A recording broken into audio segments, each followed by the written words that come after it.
My name is Everly Gray, and at 58, I thought I knew what family loyalty meant. For 15 years, I built a real estate empire focused on shopping centers, pouring every dollar back into expanding my portfolio.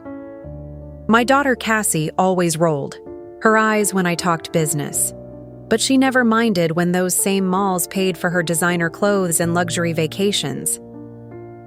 Then came that humiliating Saturday afternoon when she abandoned me, wheelchair-bound with a broken ankle, in the middle of Westfield Shopping Center because her friends didn't want to be seen with some old lady. She drove off in the BMW I bought her, leaving me stranded for 3 hours until security helped me call a taxi. What Cassie didn't know was that I owned controlling stakes in 12 major shopping centers across the state, including the very mall where she left me. She was about to learn that abandoning the wrong person can cost you everything, starting with your favorite shopping destinations and the trust fund that paid for them. Before we jump back in, tell us where you're tuning in from, and if this story touches you, make sure you're subscribed, because tomorrow I've saved something extra special for you.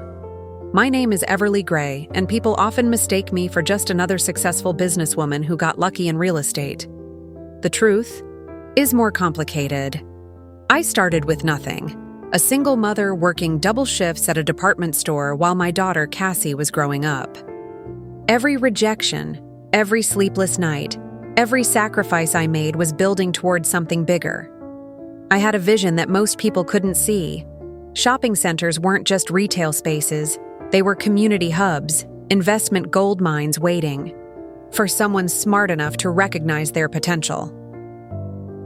By the time Cassie turned 16, I owned minority stakes in 3 shopping plazas. By her college graduation, that number had grown to 7.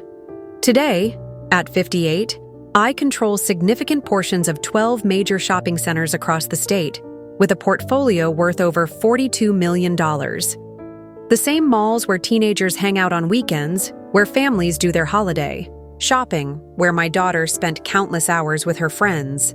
I helped build that world, brick by brick, lease agreement by lease agreement. But success in business doesn't guarantee success in relationships, especially when the people closest to you start seeing you as an ATM rather than a person. Cassie grew up watching money flow freely. Private schools, designer clothes, the latest gadgets, spring break trips to Europe. She never had to want for anything. What she didn't understand was the 18-hour days, the constant stress, the calculated risks that made her comfortable, lifestyle possible. To her, money just appeared when she needed it, like magic. I thought I was being a good mother by providing everything she could want. I thought I was setting an example of hard work and determination. I thought that by building wealth, I was building security for both of us. What I actually did was create a daughter who felt entitled to luxury without understanding the effort required to maintain it. The warning signs were always there, scattered throughout our relationship like breadcrumbs I was too busy to follow. The way she'd interrupt my important phone calls with demands for shopping money. How she'd complain about having to spend holidays with me instead of her friends. The eye rolls when I tried to explain business concepts or share my excitement about a new acquisition. The subtle comments about how boring my work was, how I should just relax and enjoy life instead of constantly pursuing new deals.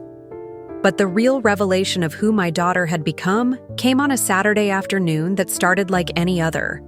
I had been recovering from ankle surgery, a bad break that required pins, and left me temporarily dependent on a wheelchair.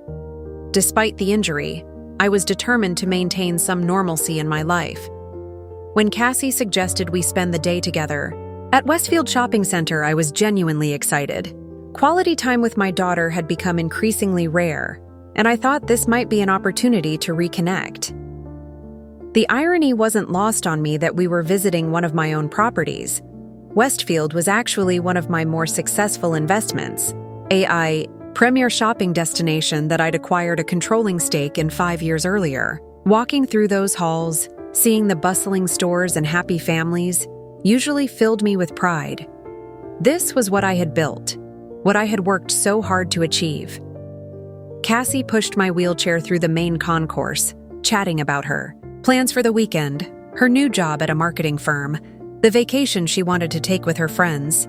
For a moment, it felt like old times, a mother and daughter enjoying each other's company. I should have known it was too good to last. Everything changed when we reached the Central Plaza area.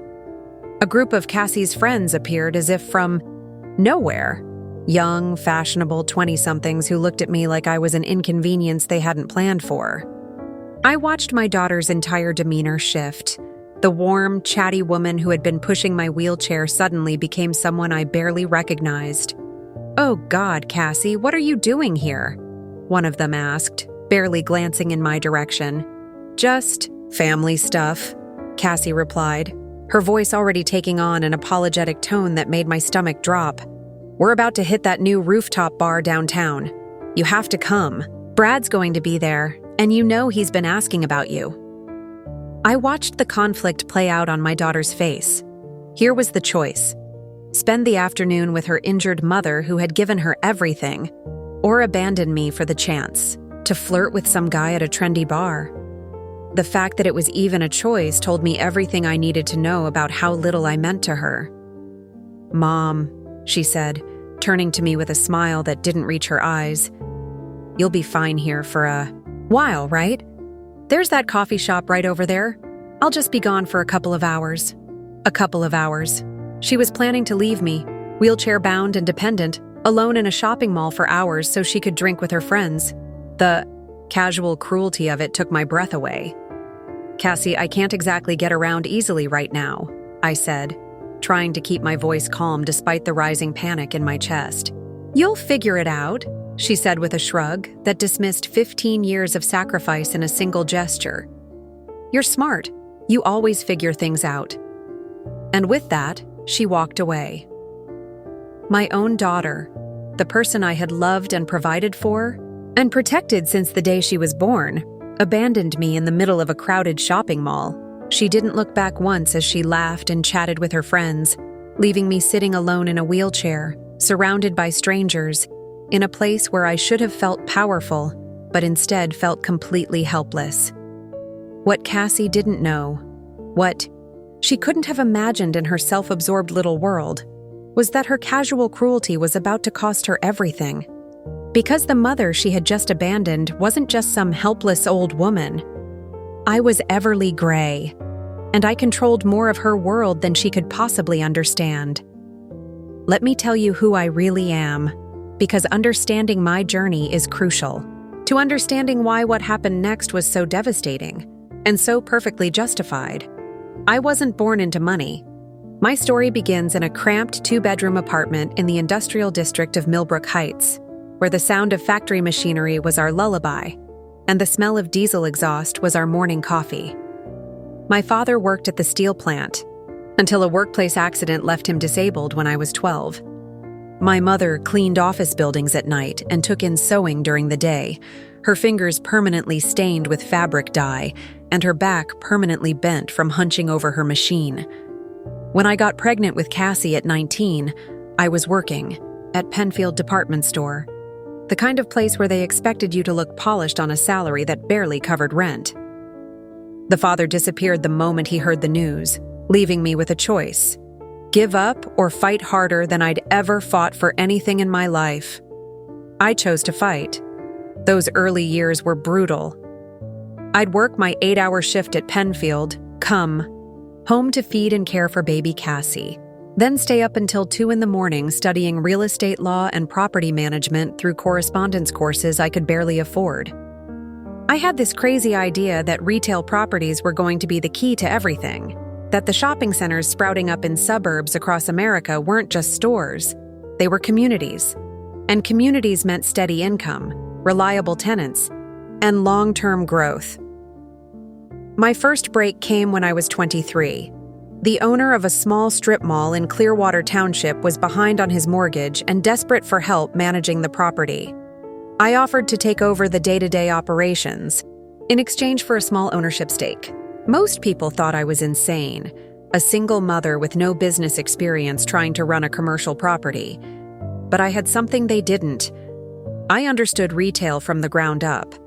I knew what made customers happy, what made stores successful, and what made tenants want to stay. Within 2 years, I'd turned that failing strip mall into the most profitable small shopping center in the county. I negotiated better lease terms, brought in complementary businesses, organized community events that drove foot traffic, and maintained the property better than it had ever been maintained. When the original owner wanted to sell, I found investors willing to back me in purchasing the entire property. That's when I learned the most important lesson of my career. Control matters more than ownership percentage. I might have owned only 30% of that first property, but I controlled the management decisions, the tenant selection, and the strategic direction.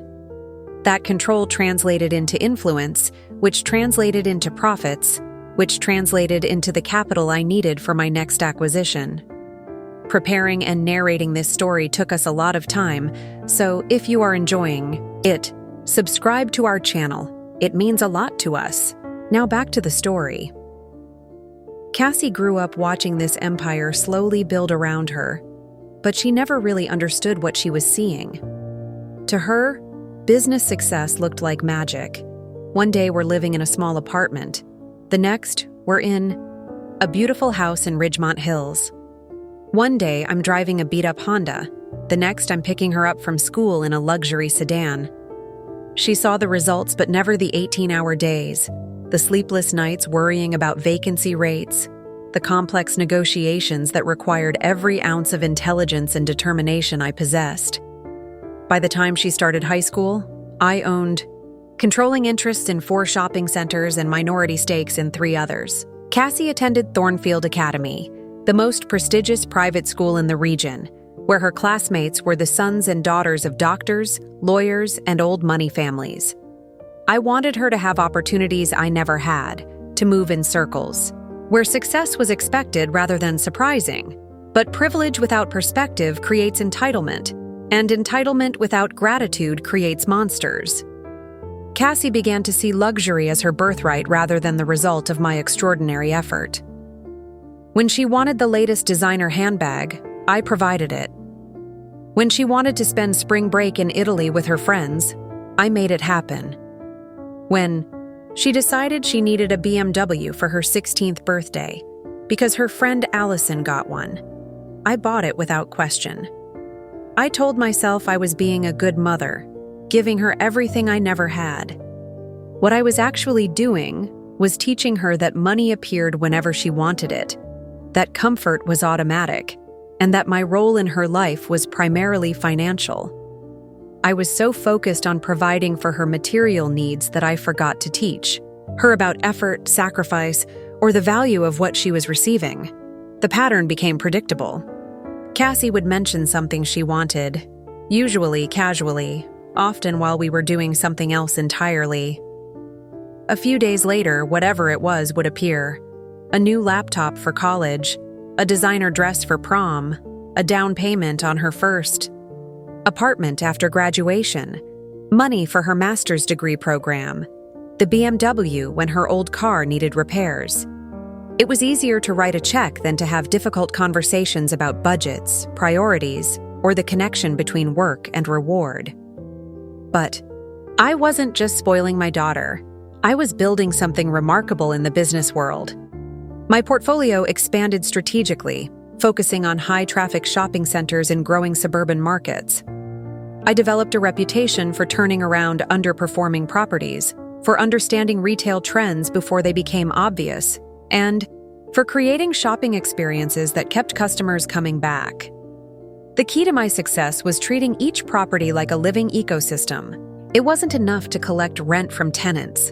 I needed to understand how their businesses worked, what their customers needed, and how to create an environment where everyone thrived. A successful shopping center isn't just a collection of stores. It's a destination, a community gathering place, a carefully orchestrated experience. By my 50th birthday, industry publications were featuring articles about my methods. I spoke at conferences about retail property management, consulted for investment firms looking to enter the shopping center market, and mentored young entrepreneurs trying to break into commercial real estate. I had become exactly what I'd dreamed of becoming: a powerful, respected businesswoman who controlled millions of dollars in assets and influenced how thousands of people experienced retail commerce. But success in business doesn't automatically translate to success in relationships, especially when those relationships are built on unbalanced dynamics.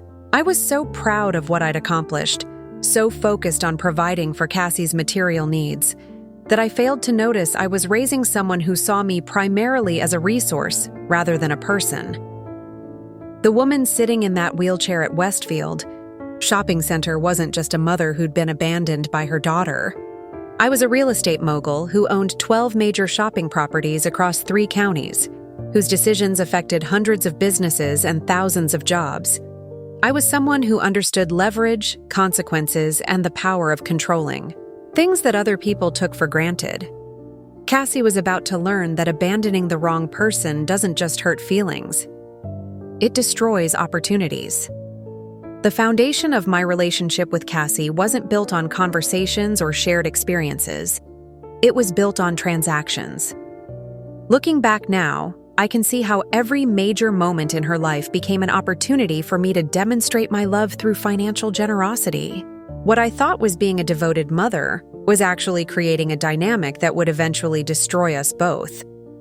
It started innocently enough when she was in elementary school. Cassie would come home from Thornfield Academy talking about her classmates' designer backpacks, their expensive sneakers, their elaborate birthday parties at country clubs and event venues. I watched her trying to fit in with children whose families had generational wealth, and my heart broke for her. I remembered being the kid with the thrift store clothes, the one who couldn't afford the field trips or the school photos. I was determined that my daughter would never feel that particular sting of poverty. So I overcompensated. When other kids had nice backpacks, I bought Cassie the most expensive one in the store.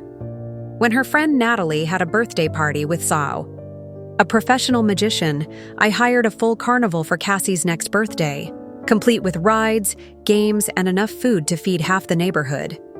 I justified every expense by telling myself I was investing in her happiness, her social development, her self-esteem. The pattern escalated through middle school and high school. Cassie's Sweet 16 wasn't just a party, it was a 3-day weekend event at the Grandview Country Club that cost more than most people's annual salary. I rented the entire facility, hired a celebrity DJ from Chicago, arranged for a professional photographer to document every moment, and surprised her with that BMW I mentioned earlier. 200 guests attended, including classmates she barely knew but felt obligated to invite to maintain her social status. I told myself it was worth every penny when I saw the joy on her face as she walked into the transformed ballroom. But looking back, I wonder if what I interpreted as joy was actually something else. Relief that she wouldn't be embarrassed, satisfaction that she had outdone her peers, or perhaps just the temporary pleasure of being the center of attention. Were we celebrating her becoming a young woman, or were we celebrating my ability to buy her social acceptance? College brought new opportunities for financial generosity. Cassie chose to attend Riverside University, not because of their academic programs, but because several of her Thornfield friends were going there. The tuition was astronomical, nearly $60,000 per year for a private education that, honestly, wasn't significantly better than what she could have gotten at the state university for a fraction of the cost. But Cassie wanted the prestige, the social connections, and the college experience that came with an elite institution. I didn't just pay her tuition. I covered her room and board, her meal plan, her textbooks, her sorority fees, her spring break trips, her study abroad semester in France, and a monthly allowance that was larger than many people's salaries.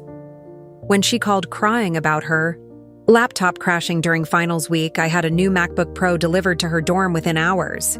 When she mentioned that her roommate had gotten a car for Christmas, I arranged for a Honda Civic to be waiting in the campus parking garage when she returned from winter break.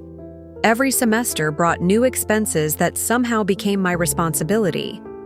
Greek life formal dresses, ski trips with friends, textbooks for classes she'd later drop, technology upgrades, apartment deposits, furniture for said apartments, graduation party expenses, and countless smaller purchases that added up to thousands of dollars monthly. I kept detailed records of everything, not because I was planning to ask for repayment, but because I wanted to understand where the money was going. By the time she graduated, I had spent over $300,000 on her college experience, alone. Then came graduate school. Cassie decided she wanted to pursue a master's degree in marketing, which required another 2 years of tuition, living expenses, and educational costs. The program she chose was at Sterling Business College, a prestigious institution known more for its networking opportunities than its academic rigor. The total cost would exceed $150,000, not including her living expenses in an expensive metropolitan area. I wrote the checks without hesitation. When she needed a more professional wardrobe for internships, I took her on shopping sprees that cost more than most people spend on clothes in a decade. When she wanted to attend industry conferences to build her network, I covered registration fees, travel expenses, and accommodation costs. When she decided her Honda Civic wasn't suitable for her new professional image, I helped her lease a BMW that cost more per month than many people's rent. But the financial support wasn't limited to education and career development. Every holiday became an opportunity for extravagant gift-giving. Christmas mornings at our house looked like a luxury retail showroom explosion. I'd spend weeks selecting the perfect presents: jewelry, electronics, designer clothes, vacation packages, spa, treatments, and experiences money could buy. Cassie's wish lists grew longer and more expensive each year, and I fulfilled every item without question. Birthdays were equally excessive. Her 21st birthday party cost more than my first car. Her 25th birthday gift was a trip to Europe with her 3 best friends. Flights, accommodations, spending money, and travel insurance all covered by me. I justified the expense by telling myself these were once-in-a-lifetime experiences, investments in her happiness and personal growth. Even regular weekends became opportunities for financial generosity. Cassie would mention wanting to try a new restaurant, and I'd make reservations and cover the bill. She'd express interest in a fitness class, and I'd pay for a year-long membership. She'd complain about her apartment being too small, and I'd help her move to a larger, more expensive place and cover the security deposit and first month's rent. The monthly transfers became routine. $2,000 deposited directly into her checking account to cover basic living expenses. This was in addition to any specific requests, emergency needs, or special occasions. I automated the transfer so she'd never have to ask or wait. Money would simply appear in her account like clockwork, ensuring she never had to worry about budgets, priorities, or financial planning. What I didn't realize was that I was teaching her terrible lessons about money, relationships, and personal responsibility. By removing all financial consequences from her decisions, I was preventing her from developing crucial life skills. She never learned to budget because there was always more money available. She never learned to prioritize because she could afford everything she wanted. She never learned to appreciate luxury because luxury was her baseline normal. More damaging than the financial lessons were the relationship lessons I was inadvertently teaching. By consistently responding to her needs and wants with money, I was training her to see me primarily as a resource rather than a person. Our interactions became transactional. She would express a need or desire, and I would fulfill it financially. We rarely had conversations that weren't somehow connected to money, purchases, or financial support. I thought I was being the mother I never had. Generous, supportive, ensuring my daughter never felt the financial stress that had dominated my own childhood.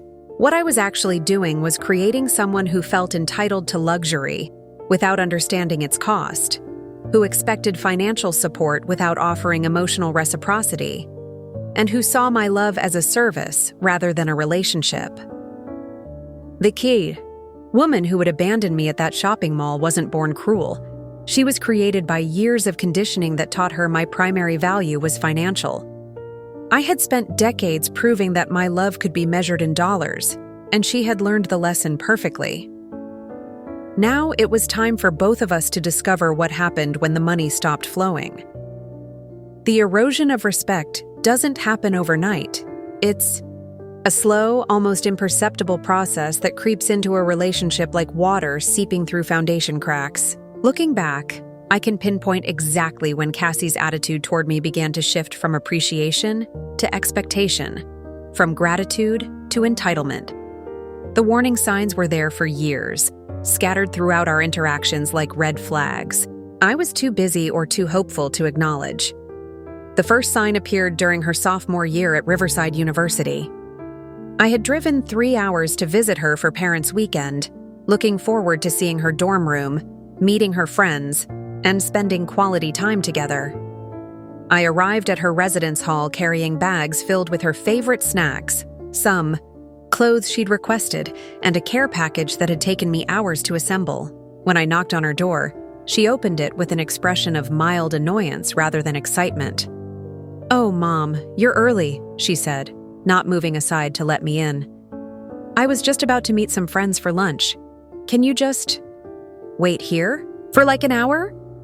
I stood in the hallway holding her care packages while she gathered her purse and checked her appearance in the mirror. No hug, no thank you for the items I'd brought, no acknowledgement that I had driven 3 hours to see her. When I suggested joining her and her friends for lunch, she looked genuinely horrified. "That would be super awkward, Mom. It's not really a parent thing, you know? Just hang out here.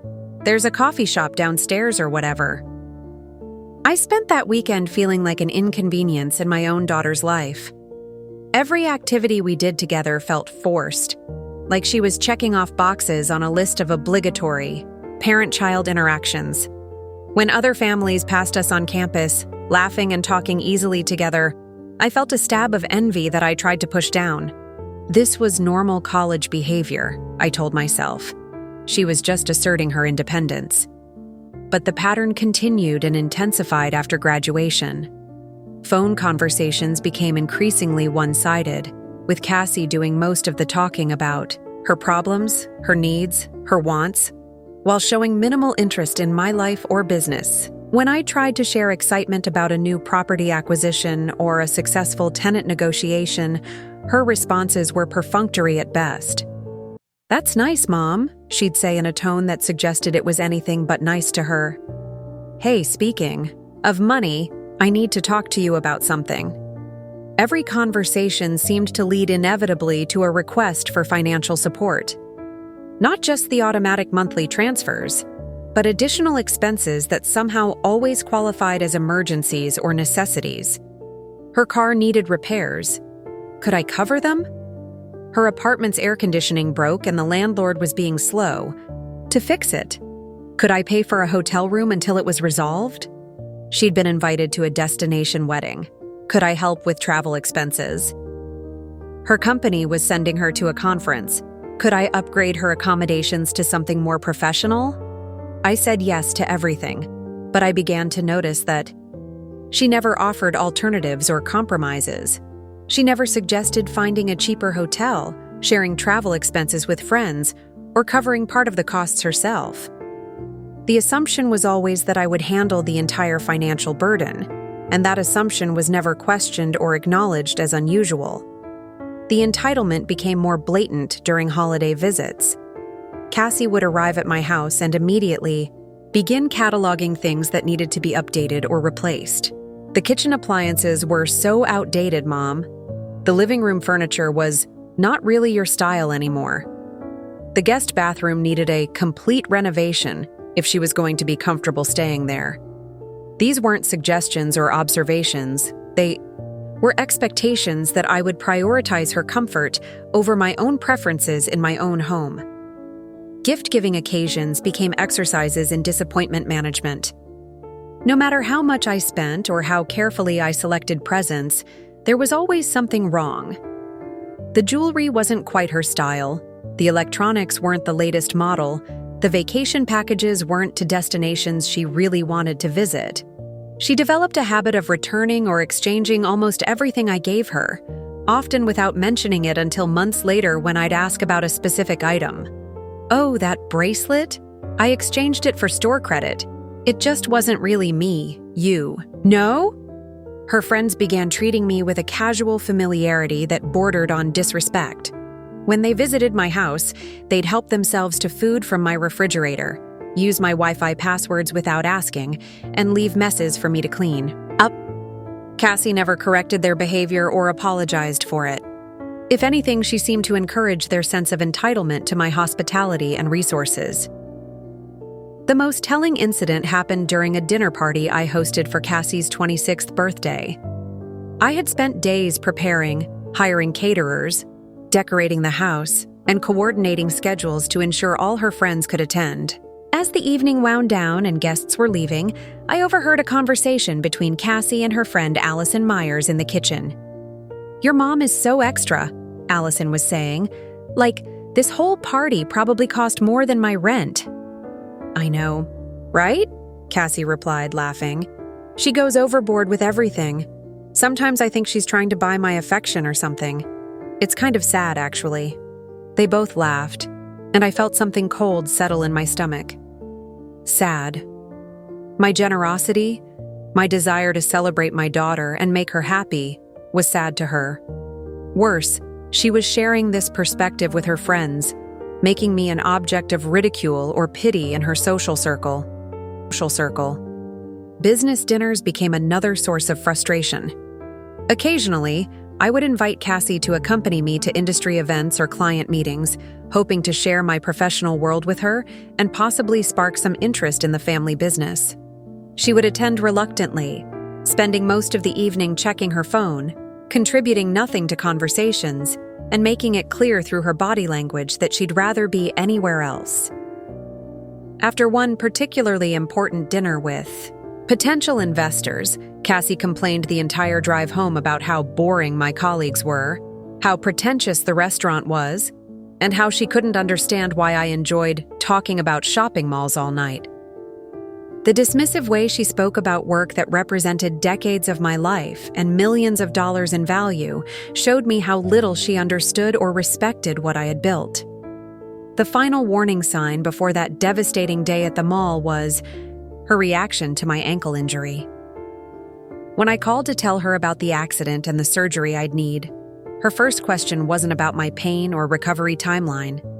It was about whether this would affect her monthly allowance or any planned expenses. When I assured her that my business operations and her financial support would continue uninterrupted, she seemed relieved but showed minimal concern for my actual well-being. "Well, at least it's just a broken ankle," she said. "You'll be fine in a few weeks, right? I'm supposed to go to that conference in Denver next month, and I was hoping you could help with the travel costs." Even my injury became an opportunity for her to secure additional funding rather than a chance to offer support or assistance. She never volunteered to help with my recovery, never offered to run errands or provide companionship during what was a genuinely difficult and painful time. The idea that I might need something from her, beyond the obligatory appearance of a caring daughter, never seemed to cross her mind. All of these incidents, taken individually, could be explained away as normal generational differences, temporary selfishness, or the natural process of a young adult establishing independence. But taken together, they painted a clear picture of someone who had learned to see me as a resource rather than a relationship, as a solution to problems rather than a person with my own needs and feelings. I had created this monster through years of unconditional financial generosity, and now I was about to discover just how thoroughly I had taught her to take me for granted. The woman who would abandon me at that shopping mall wasn't acting out of character. She was acting exactly as I had trained her to act for 27 years. The tragedy wasn't that she had become selfish and entitled. The tragedy was that I had made her that way through my own misguided attempts at motherly love. That Saturday morning started with what I thought was a miracle, my daughter voluntarily suggesting we spend time together. I had been struggling with my recovery from ankle surgery for 2 weeks, feeling isolated and frustrated by my temporary dependence on a wheelchair. The pain medication made me groggy, the immobilization made me restless, and the forced inactivity was driving me crazy. When Cassie called that morning suggesting a trip to Westfield Shopping Center, I felt a surge of genuine happiness that I hadn't experienced since before my accident. "I thought we could make a day of it," she said, her voice bright and enthusiastic in a way I hadn't heard in months. "Maybe grab lunch at that new bistro on the second level, do some shopping, just hang out like we used to. I know you've been cooped up in the house, and I thought it might be good for you to get out."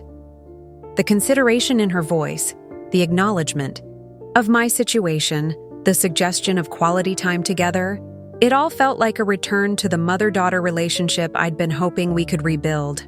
I immediately began planning the outing in my mind, thinking about which stores we might visit, what we could talk about, how this could be the beginning of a new chapter between us. I should have been suspicious. Cassie hadn't voluntarily suggested spending time with me in over a year. Our recent interactions had been limited to her financial requests and my responses to them, but I was so grateful for what seemed like genuine interest in my well-being that I ignored the little voice in my head questioning her motives. I spent an hour getting ready, something that had become exponentially more difficult since the surgery. Choosing clothes that would work with the wheelchair, doing my makeup while seated, arranging my hair in a way that looked presentable. Every small task reminded me of my temporary vulnerability, but I was determined to look good for our day, together.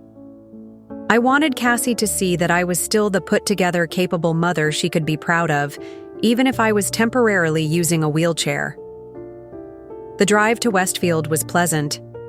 Cassie seemed relaxed and chatty, asking about my recovery timeline, sharing updates about her job at Fletcher Marketing Group, and even expressing interest in some of my recent business decisions. When she mentioned that one of my retail tenants had approached her company for marketing services, I felt a warm glow of pride.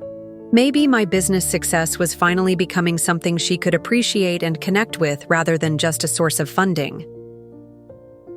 Westfield Shopping Center on a Saturday afternoon was bustling with activity. Families with children, teenagers, in groups, couples browsing together, elderly people using the walking paths for exercise.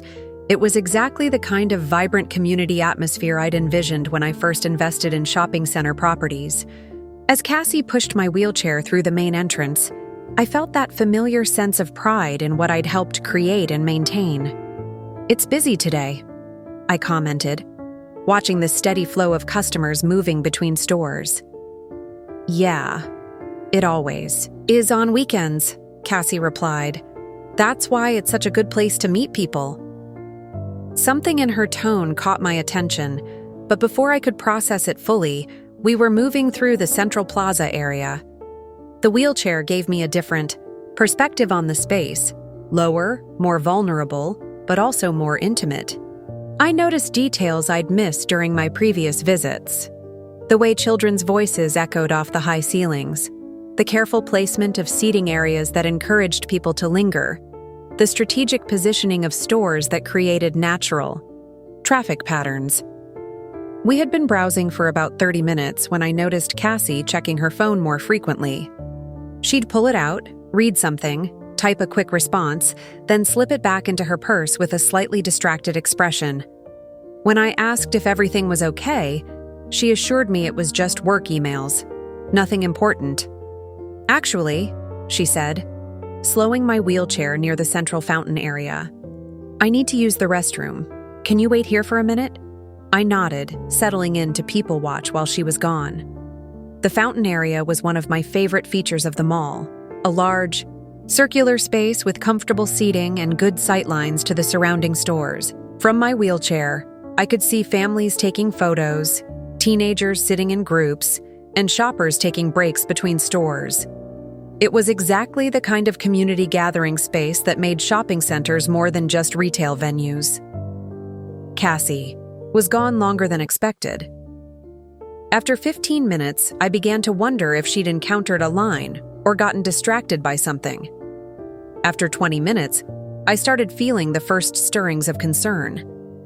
But it wasn't until I heard familiar laughter from across the plaza that I understood what was really happening. There was Cassie, not coming out of any restroom, but standing with a group of 4 people I recognized as her friends from various social media posts and previous encounters. Allison Myers was there, along with 2 young men I'd met briefly at Cassie's birthday party, and another woman I didn't recognize. They were all dressed for a night out. Stylish clothes, carefully done makeup, the kind of outfits that suggested plans more elaborate than shopping with an injured mother. I watched as they clustered together, animated and excited, clearly discussing plans I wasn't part of.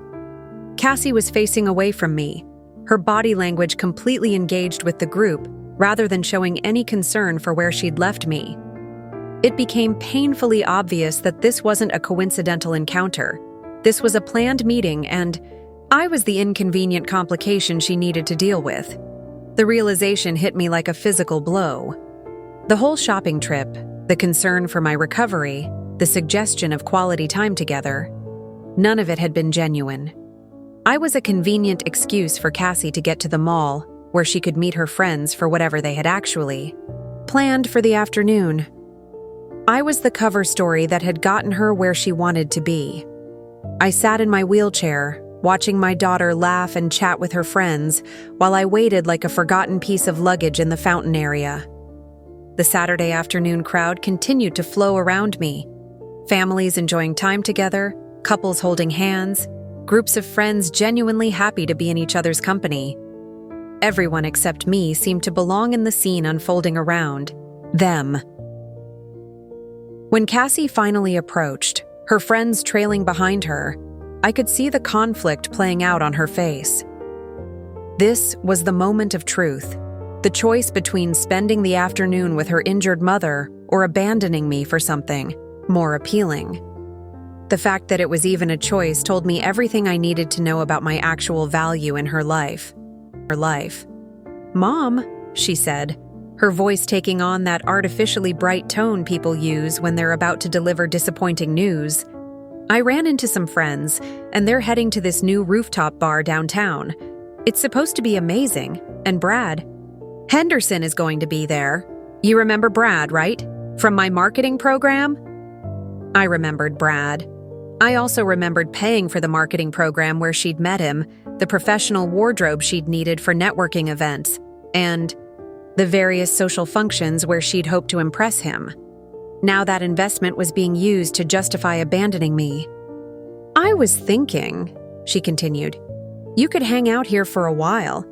There's that lovely coffee shop right over there, and you've always said how much you enjoy people watching. I'll just be gone for a couple of hours and then we can finish our shopping trip." A couple of hours.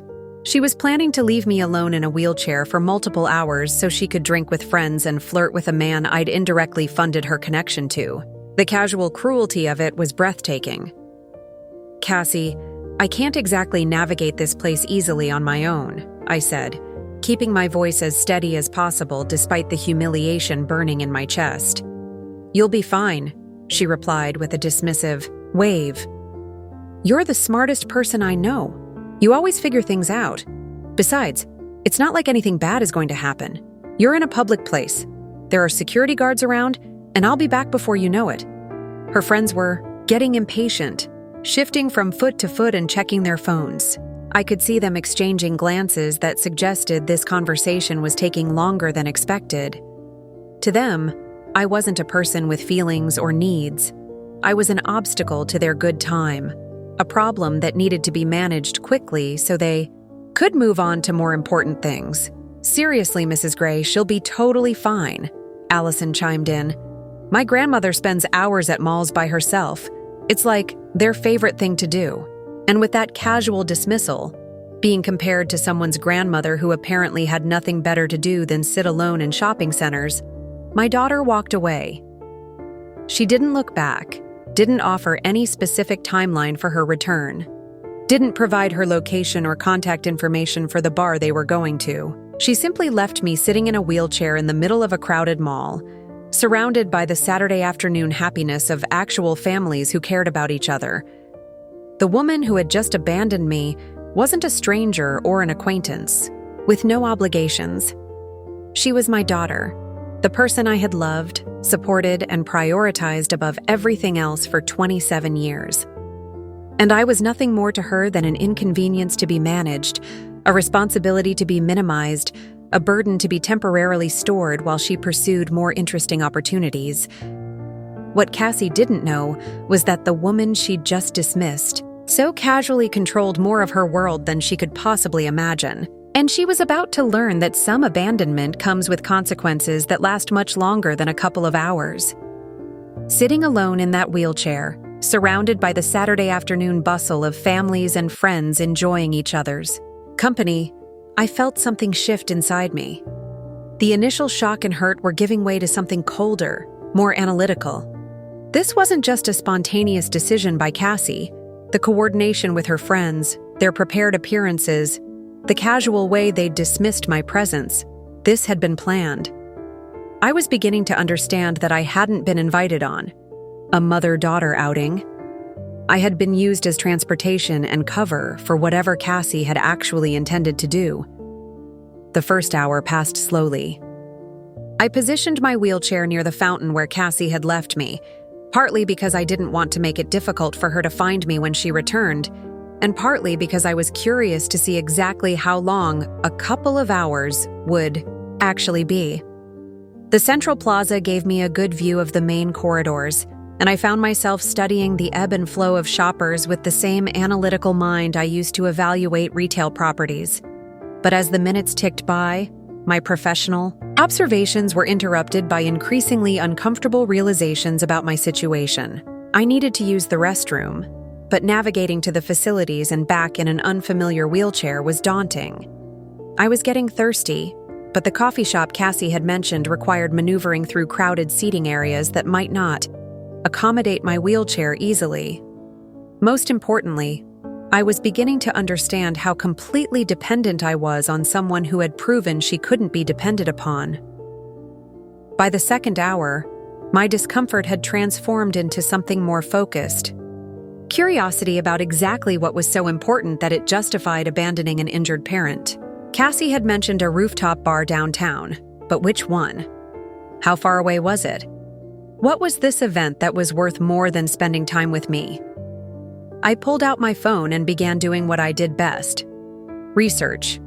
A quick search for rooftop bar downtown yielded several possibilities, but one stood out: Skyline Terrace, a trendy new establishment that had been featured in local lifestyle magazines and social media influencers' posts. It was the kind of place where young professionals went to see and be seen, where networking happened over expensive cocktails, where someone like Brad Henderson might be expected to spend his Saturday afternoon. What I found next made my blood run cold.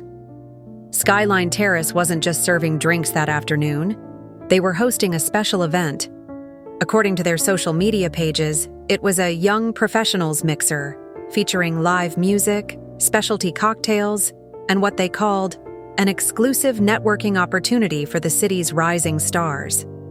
The event had started at noon and was scheduled to run until 6 p.m. 6 p.m. Cassie hadn't been planning to stay for a couple of hours. She'd been planning to stay for the entire duration of an exclusive event that had undoubtedly required advance tickets and coordination. This wasn't a spontaneous decision to grab drinks with friends. This was a calculated plan to use me as transportation to the mall, where she could meet her friends and continue to the real destination she'd been aiming for all along. I scrolled through more of the event's social media coverage, and my suspicions were confirmed by what I found. Posted just 45 minutes earlier was a group photo featuring Cassie, Allison, and the rest of her friends, all smiling and holding cocktails against the backdrop of the downtown skyline. The caption read, "Saturday vibes with the best crew. A Skyline Terrace, young professionals, weekend goals." There was my daughter, looking radiant and carefree, celebrating what was clearly a planned outing while I sat alone in a wheelchair at a shopping mall, waiting for her return like a discarded piece of luggage. The betrayal was complete and documented in real time on social media for all her friends and followers to see. But the investigation revealed something even more disturbing.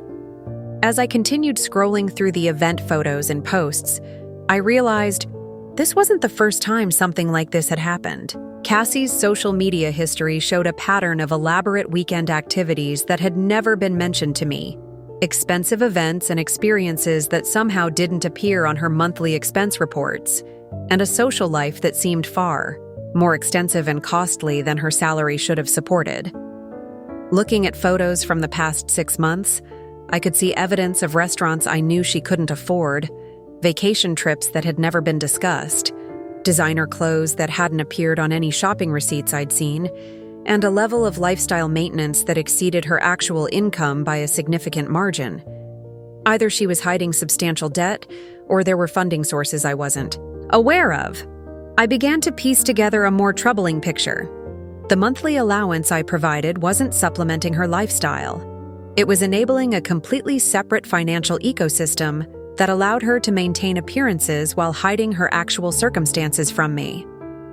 I was funding not just her basic needs, but an elaborate performance of success and independence that masked her continued dependence on my support. The deeper I dug into her social media presence, the more I understood how thoroughly I had been compartmentalized in her life. There were photos from events I had funded but wasn't invited to, celebrations of achievements I had made possible but wasn't credited for, and an entire social persona that existed independently of any acknowledgement of my role in making it possible. In one particularly telling post from her birthday 2 months earlier, Cassie had shared photos from an expensive dinner at Meridian, one of the city's most exclusive restaurants. The caption read, "Celebrating another year of independence and success. So grateful for everything I've accomplished and all the amazing people in my life who believe in me. Birthday vibes. Self-made. Blessed. Self-made." I had paid for that dinner, as I had paid for most of her celebrations, yet she was presenting herself as an independent success story to her hundreds of followers. The cognitive dissonance was staggering. She simultaneously relied on my financial support while publicly denying my existence and contribution to her lifestyle. As I sat in that wheelchair, scrolling through evidence of my daughter's double life, I realized that today's abandonment wasn't an isolated incident of thoughtlessness. It was part of a broader pattern of using me as a resource while hiding me as a person. I wasn't just inconvenient today, I was inconvenient to the entire narrative she had constructed about herself. The most damaging discovery came when I found a group chat screenshot that Allison had posted to her Instagram stories, apparently, without realizing how revealing it was. The image showed a text conversation between Cassie and her friends about today's event. Cassie: "Perfect plan. Mom thinks we're doing a shopping day, so she can drive me to Westfield and I can meet you. Guys there. Then we just leave her at the mall for a few hours while we hit Skyline." Allison: "Genius. Free ride and she won't suspect anything. Is she still being clingy about spending time together?" Cassie: "So clingy. But whatever. This way she feels included while we get to do what we actually want. Win-win." Brad: "You're terrible, but also brilliant. See you at noon." Win-win. My daughter had described using me as transportation while abandoning me for hours as a win-win situation. The casualness of her manipulation, the way she discussed managing my emotions while pursuing her own agenda, the complete absence of any consideration for my experience or feelings, it was all laid out in black and white. I screenshot everything. Every social media post, every revealing conversation, every piece of evidence that showed how thoroughly I had been deceived and manipulated. Not because I was planning some dramatic confrontation, but because I needed to document the truth for myself. I needed proof that what I was experiencing was real, that my growing sense of betrayal was justified, and that the relationship I thought we had was a carefully maintained illusion. By the time the third hour rolled around, I wasn't just the abandoned mother waiting for her daughter's return. I was a businesswoman who had just conducted a thorough investigation into a relationship that had been built on deception, maintained through manipulation, and sustained by my own willful blindness to clear evidence of exploitation. The woman, who would eventually return to collect me, wouldn't be coming back because she cared about my well-being or felt guilty about leaving me. She would be returning because I was her ride home and her carefully planned day was coming to an end. But my investigation was just beginning, and what I had discovered in those 3 hours would change everything about how I understood my relationship with my daughter and what I was willing to tolerate going forward. What I discovered during those long hours alone at Westfield Shopping Center went far beyond a single afternoon of betrayal. As I sat in that wheelchair, methodically piecing together evidence from social media posts, financial records on my phone, and fragments of conversations I'd previously dismissed, a much darker picture began to emerge. This wasn't just about today's abandonment. It was about a years-long conspiracy of manipulation that had been hiding in plain sight. The breakthrough came when I decided to cross-reference Cassie's social media activity with my own financial records. I had always kept meticulous documentation of every transfer, every payment, every expense I covered for her, stored in a cloud-based accounting system I could access from my phone. What I found when I started comparing dates made my hands shake with a combination of rage and disbelief. Every major social event, every expensive dinner, every designer purchase that Cassie had posted about over the past 2 years corresponded exactly with either a monthly allowance transfer or a specific financial request she had made to me. But the stories she had told me to justify those requests bore no resemblance to how the money was actually being spent.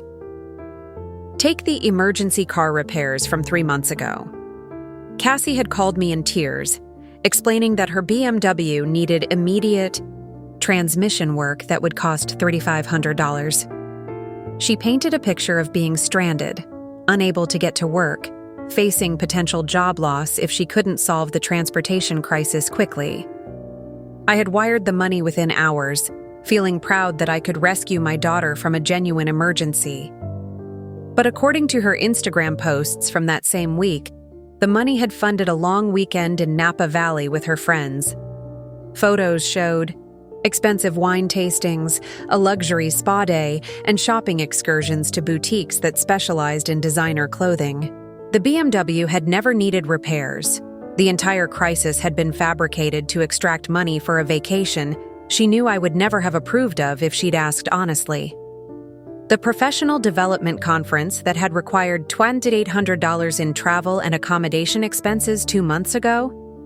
According to her social media, it was actually a music festival in Austin, where she and her friends had spent 4 days partying in VIP areas and staying at premium hotels. The carefully crafted story about networking opportunities and career advancement had been complete fiction, designed to make me feel good about funding what was essentially an expensive party trip. The pattern was everywhere once I knew what to look for. Unexpected medical expenses had funded a shopping spree for her friend's wedding wardrobe. Professional networking events were actually expensive group dinners at trendy restaurants. Apartment security deposits had been used for vacation, rentals and beach destinations I'd never heard her mention visiting, but the financial deception was only part of the conspiracy. As I dug deeper into her social media presence, I began to understand how thoroughly she had erased me from her public narrative. In post after post, she presented herself as an independent, self-sufficient young professional who had achieved success through her own merit and hard work. There was no mention of the monthly allowances, the emergency funding, the major expenses I covered regularly. More damaging were the subtle ways she portrayed me in the rare instances when I was mentioned at all. I was the overprotective mom who worried too much about her independence. I was the old-fashioned parent who didn't understand modern professional life. I was characterized as someone whose involvement in her life was more burden than blessing, whose support was unwanted rather than essential. The most devastating discovery came in a series of posts from her friend group's private Instagram stories, which I could access through an old account I'd forgotten about. These stories, meant only for close friends, revealed conversations and perspectives that had been carefully hidden from me. In one video from last month, Cassie was holding court at what appeared to be a house party, explaining to a group of friends how to manage demanding parents. "The key," she said, laughing as she gestured with a wine glass I had undoubtedly paid for, "is to make them feel needed without actually needing them for anything important. Like, my mom thinks she's helping me with my career, but really she's just funding my actual life while I do whatever I want." The group laughed appreciatively, and someone off camera asked how long she thought she could maintain the arrangement. "Honestly? Probably forever," Cassie replied. "She's so desperate to feel relevant in my life that she'll keep paying for the privilege. It's actually kind of sad, but also really convenient." Another friend chimed in, "Don't you feel guilty at all?" "Guilty about what?" Cassie's voice had a sharp edge to it. She chose to have a kid. She chose to make money her primary way of showing love, and now she gets to pay for those choices. I didn't ask to be born into that dynamic, so why shouldn't I benefit from it? She gets to feel like a good mom. I get to live the life I want. Everyone wins. Everyone wins. The same phrase she'd used in the group chat about today's deception.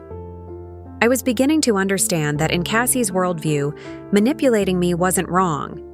It was a fair exchange where she allowed me to feel useful in return for funding her lifestyle.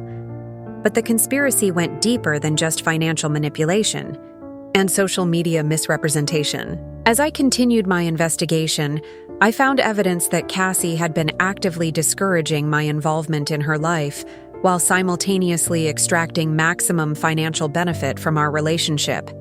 Text messages with her friends revealed that she had been declining or avoiding family gatherings, holiday celebrations, and casual visits for months. Not because she was busy with work or other commitments, but because spending time with me was exhausting and not worth the emotional labor required to maintain the illusion of a loving daughter. "She always wants to talk about her boring business stuff," one message read, "and then she gets all emotional if I don't seem interested. Like, just send the money and leave me alone, you know?" The cruelest revelation was a conversation thread about my recent injury and surgery. Instead of expressing concern or offering support, the messages showed Cassie complaining to her friends about how my temporary disability might affect her financial support. Now she's all helpless and wanting me to visit more, she had written. "It's so manipulative. Like, I get that she's hurt, but that doesn't mean I have to become her personal entertainment system. Plus, if she's not working as much, will that affect my allowance?" Her friends had reassured her that my business was stable enough that a temporary injury wouldn't impact my ability to support her financially. The conversation had devolved into jokes about playing the caring daughter long enough to ensure the money kept flowing. Reading these exchanges while sitting abandoned in my wheelchair, I felt something break inside me that I wasn't sure could ever be repaired. This wasn't just a thoughtless young adult making selfish decisions. This was a calculated, ongoing deception involving multiple people who all understood that I was being used and found it amusing rather than troubling. The conspiracy had participants beyond just Cassie. Her friends were actively enabling and encouraging the manipulation, offering advice on how to extract more money, celebrating successful deceptions, and treating my genuine care and concern as a joke to be shared among their social circle. Allison. Myers had apparently become something of an expert on parent management, sharing strategies for maintaining financial support while minimizing emotional obligations. Brad Henderson, the man Cassie was currently pursuing at the expense of our relationship, had contributed his own suggestions for keeping needy parents at a distance while preserving their financial contributions. What I was looking at wasn't just evidence of my daughter's betrayal. It was documentation of an entire social ecosystem that treated parental love as a resource to be exploited rather than a relationship to be treasured. These young adults had collectively decided that their comfort and entertainment were more important than the feelings, needs, or dignity of the people who had raised and supported them. The most chilling aspect of the conspiracy was how normal they all considered it to be. There was no guilt, no second-guessing, no acknowledgement that what they were doing might be harmful or wrong. To them, this was simply smart resource management, taking advantage of opportunities that were available to them. As I sat there absorbing the full scope of what I had discovered, I realized that my relationship with Cassie hadn't gradually deteriorated due to natural growing pains or generational differences. It had been systematically undermined by a deliberate strategy designed to maximize her benefits while minimizing her obligations. The woman who would eventually return to collect me from this shopping mall wasn't just someone who had made a thoughtless decision to abandon me for a few hours. She was the architect of a years-long deception that had turned my love, generosity, and trust into tools for her own manipulation. And now that I understood the full scope of the conspiracy, I was going to make sure she understood the consequences of underestimating the woman whose money had made it all possible. By the time Cassie finally returned to collect me from the shopping mall, 3.5 hours had passed since she'd abandoned me at that fountain. I watched her approach from across the central plaza, moving with the unhurried confidence of someone who had spent the afternoon exactly as she'd planned, completely unburdened by concern for the person she'd left behind. She was checking her phone as she walked, probably coordinating the next phase of her evening, and when she finally looked up and saw me still sitting exactly where she'd left me, her expression showed mild surprise rather than relief or concern. "Hey, Mom!" she called out cheerfully, as if she'd been gone for 20 minutes instead of over 3 hours. "Sorry that took a bit longer than expected.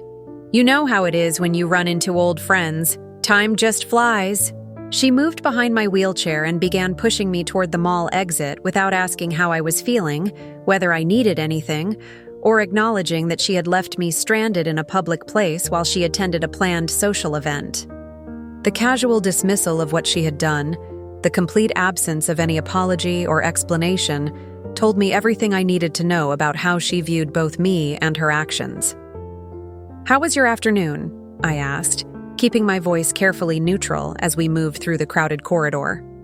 "Oh, just catching up with everyone," she replied breezily. "We ended up going to this cute little coffee place downtown. Nothing exciting, just talked about work and life stuff. What about you? Did you enjoy your people watching?" The lie rolled off her tongue so smoothly that I almost admired the skill involved. She was describing a quiet coffee meetup while I had photographic evidence of her at an exclusive rooftop bar event, documented on social media for anyone to see. The audacity of lying to someone who could easily verify the truth showed me how little she thought of my intelligence or my willingness to investigate her claims. It was illuminating, I said carefully. I had quite a bit of time to think and observe. You'd be surprised what you can learn when you're sitting still for several hours with nothing but a phone and an internet connection. Something in my tone must have caught her attention because she paused for just a moment in pushing the wheelchair. But then she resumed walking, apparently deciding that whatever concern she'd felt wasn't worth pursuing. "Well, I'm glad you made the best of it," she said. "I know it's frustrating being stuck in that chair, but you've always been good at finding ways to entertain yourself." We reached my car, and Cassie helped me transfer from the wheelchair to the passenger seat with the practiced efficiency of someone who had done this before. As she folded the wheelchair and loaded it into the trunk, I watched her in the rearview mirror, noting how relaxed and satisfied she appeared. This had been a successful day from her perspective. She'd attended her exclusive event, maintained her social connections, and managed her inconvenient mother without any significant complications. It wasn't until we were on the highway, about 10 minutes into the drive home, that I decided to begin the conversation that would change everything between us. "Cassie, I said, pulling out my phone. I want to show you something interesting I discovered while I was waiting for you. Sure, Mom, what is it? She replied, her attention focused on traffic. I opened the screenshot I'd taken of her Instagram post from the Skyline Terrace event. I was curious about that coffee place you mentioned, so I did a little research online. Imagine my surprise when I found this photo posted to your Instagram account just 2 hours ago. I held the phone where she could see it during a brief stop at a red light. The image showed her and her friends clearly at the rooftop bar, drinks in hand, city skyline in the background, with a timestamp that proved exactly when and where it had been taken. The change in Cassie's demeanor was immediate and dramatic. Her face flushed red, her hands tightened on the steering wheel, and I could see her mind racing to formulate an explanation that might salvage the situation. "Oh, that," she said, attempting to maintain her casual tone. "We did end up going there after the coffee place. It was kind of a last-minute thing. I didn't think you'd be interested in all the details of my afternoon." "A last-minute thing," I repeated slowly. "How interesting." Because according to the event information I found online, Skyline Terrace was hosting a young professionals mixer that required advance tickets and ran from noon to 6 p.m. That doesn't sound very last minute. To me, the silence that followed was thick with tension. Cassie's breathing had become more shallow, and I could see her trying to calculate how much I might have discovered and how she could minimize the damage. "Mom, you're making this into a bigger deal than it is," she finally said. "So what if I had plans? I still spent time with you, didn't I? We went shopping together just like I said we would." "We went shopping together?" I let that sink in for a moment. "Cassie, you abandoned me in a wheelchair for 3.5 hours while you attended a social event you had planned in advance. The only shopping we did was the walk from the parking lot to the fountain where you left me." "I didn't abandon you," she protested, her voice rising with the first hint of real emotion. "You were perfectly safe. There were security guards and you had your phone. It's not like anything bad was going to happen." "The issue isn't my physical safety," I said, my voice remaining calm despite the anger building in my chest. "The issue is that you used me as transportation to get to a mall where you could meet your friends, then discarded me like an inconvenience while you pursued your real agenda for the day." We had reached another red light, and this time Cassie turned to look at me directly. For the first time all day, I saw something like genuine concern in her expression. Not concern for me, but concern for herself and what this conversation might lead to. "Look, I'm sorry if you felt abandoned," she said, her tone shifting to something that might have been intended as conciliatory. "I didn't mean for you to feel bad about it. I thought you'd enjoy having some quiet time to yourself. And I was only gone for a couple of hours. 3.5 hours, I corrected. And it wasn't a couple of hours of quiet time. It was 3.5 hours of being stranded while you attended an event that required advanced planning and coordination with multiple people." I pulled up another screenshot, this one showing the group chat conversation where she had described her plan to use me as transportation while leaving me at the mall. "Would you like to explain this conversation to me, Cassie? The one where you describe using me for a ride while planning to abandon me as a win-win situation?" The color drained from her face as she recognized the conversation displayed on my phone. This wasn't a misunderstanding or a miscommunication. This was documented evidence of premeditated deception and manipulation. "Where did you get that?" she whispered. "Does it matter where I got it?" I replied. "What matters is that you planned this entire day as a way to use me while pursuing your own agenda. You never had any intention of spending time with me. I was nothing more than a convenient solution to your transportation needs." The light turned green, and Cassie had to focus on driving. But I could see her hands shaking slightly on the steering wheel. The casual confidence she'd maintained throughout the day was crumbling as she realized how thoroughly her deception had been exposed. "Mom, I can explain," she began. "Can you?" I interrupted. Can you explain why you described managing my emotions as exhausting? Can you explain why you told your friends that I'm desperate to feel relevant in your life? Can you explain why you've been lying to me about how you spend the money I give you for months? Each question hit like a physical blow, and I watched Cassie's composure completely collapse. The sophisticated young professional who had confidently abandoned me at the mall was being replaced by someone who looked very much like a caught teenager trying to figure out how much trouble she was actually in. Those conversations, I was just venting to my friends, she stammered. Everyone complains about their parents sometimes. It doesn't mean anything. It means everything, I said quietly. It means that while I've been loving and supporting you unconditionally, you've been treating our relationship like a business transaction, where you provide minimal emotional labor in exchange for maximum financial benefit. We were pulling into my driveway now, and Cassie put the car in park but made no move to get out. She sat gripping the steering wheel, staring straight ahead, as the full scope of what had been revealed began to sink in. "What do you want me to say?" she finally asked, her voice barely above a whisper.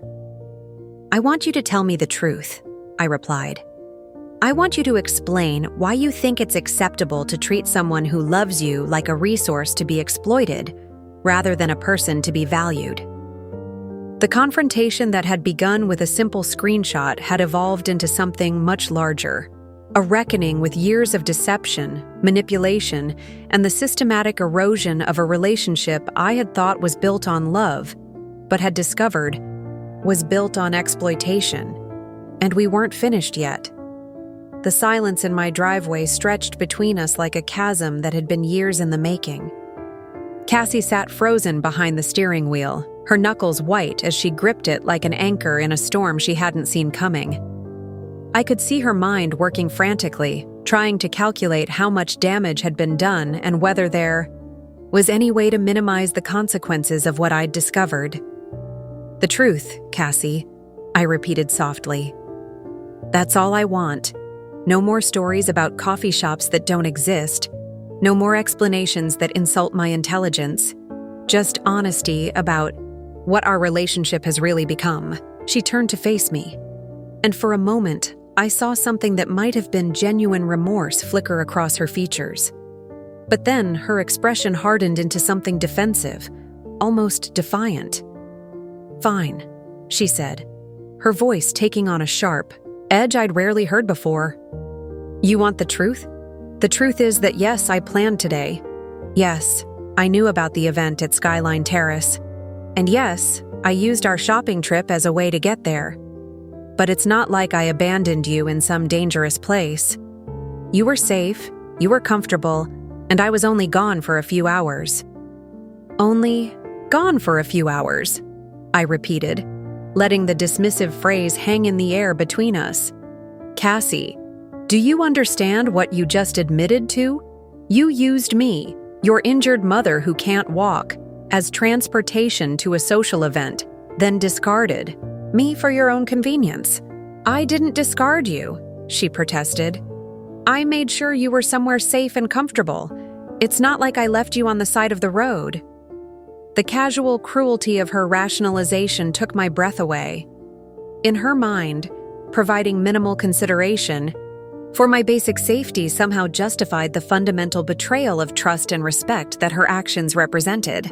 "Let me show you something else," I said, pulling up my phone and opening the financial tracking app where I stored all my records. "Since you're in a mood for honesty, let's talk about the emergency car repairs from 3 months ago." I showed her the transfer record, $3,500 sent on a Tuesday morning with the memo, "Emergency BMW transmission repair." Then I opened her Instagram post from that same week, showing the Napa Valley photos with dates and location stamps that coincided exactly with the money transfer. "Care to explain how your transmission emergency turned into a luxury wine country vacation?" I asked. Cassie's face flushed red, but instead of shame, what I saw was anger. "You're tracking my social media," she demanded. "That's seriously invasive. Mom, I'm an adult. I'm entitled to some privacy." "Privacy?" I laughed, but there was no humor in it. "You posted those photos publicly, Cassie, and you lied to me about a non-existent car emergency to fund a vacation I never would have approved of if you'd asked honestly." I continued scrolling through my records, showing her transaction after transaction that told the same story. This professional development conference in February, $2,800 for what was actually a music festival in Austin. The unexpected medical expenses in January, sub $200 that funded your friend's bachelorette party wardrobe. The apartment security deposit, in December, $2,000 that paid for a beach house rental in Myrtle Beach. With each revelation, Cassie's defensive posture grew more entrenched. Instead of expressing remorse or even embarrassment, she seemed to be getting angry that she'd been caught. "So what?" she finally exploded. "So what if I used the money for things you wouldn't approve of? It's not like I was buying drugs or doing anything illegal. I was having normal social experiences with my friends. Just because you don't understand the value of networking and relationship building doesn't mean it's wrong." The audacity of her response, turning her deception into my failure to understand her needs, showed me how deeply the entitlement had taken root. She genuinely believed that lying to me was justified because I wouldn't have agreed to fund the activities she wanted to pursue. "Let me show you something that really illuminated your perspective on our relationship," I said, opening the screenshots I'd taken of her private conversations with friends. I read aloud from the house party video transcript. "The key is to make them feel needed without actually needing them for anything important.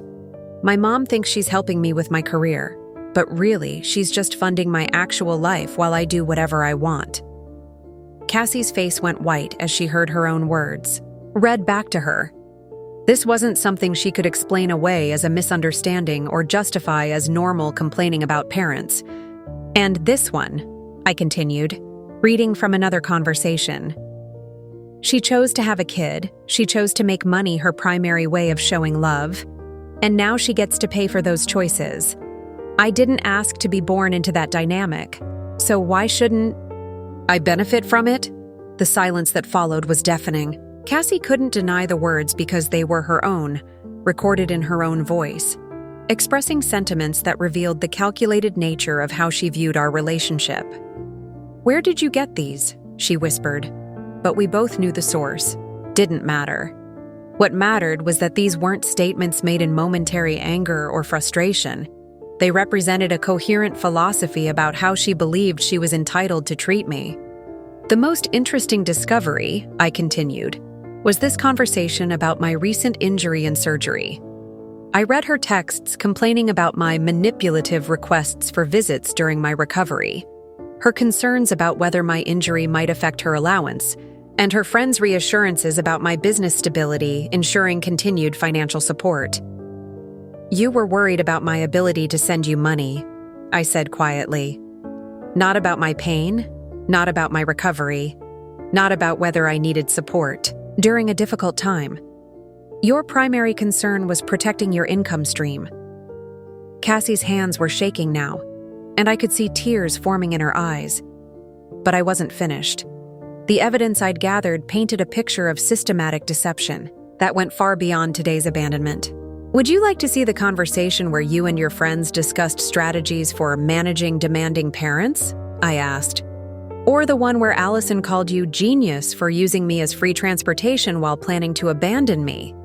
Or perhaps the thread where Brad Henderson contributed his own advice for keeping needy parents at a distance while preserving their financial contributions?" Each revelation hit like a physical blow, and I watched my daughter's carefully constructed facade crumble completely. The sophisticated manipulation, the casual cruelty, the systematic exploitation of my love and trust. It was all documented, in her own words and actions. "Mom, please," she finally whispered, tears streaming down her face. "I know this looks bad, but you don't understand the pressure I'm under. Everyone my age is struggling financially, and I was just trying to fit in with my friends. I never meant to hurt you." "You never meant to hurt me?" I repeated. Cassie, you've been systematically lying to me for months. You've been taking money under false pretenses. You've been mocking my concern and affection to your friends. Today, you abandoned me in a wheelchair for over 3 hours while you partied, with people who think manipulating me is amusing. At what point in any of that did you consider how I might feel? She had no answer because there was no answer. The evidence was overwhelming and undeniable. What I had discovered wasn't a series of isolated mistakes or lapses in judgment. It was a coordinated campaign of emotional and financial manipulation that had been going on for years. I can change, she said desperately. I can be better. Please don't let this ruin everything between us. But as I sat in that car, surrounded by the evidence of her betrayal, I realized that there was no everything to ruin. The relationship I thought we had, built on mutual love, respect, and genuine care, had never actually existed. What I had been sustaining with my unconditional support was an elaborate performance designed to extract maximum benefit while providing minimum emotional reciprocity. The evidence was clear, comprehensive, and devastating.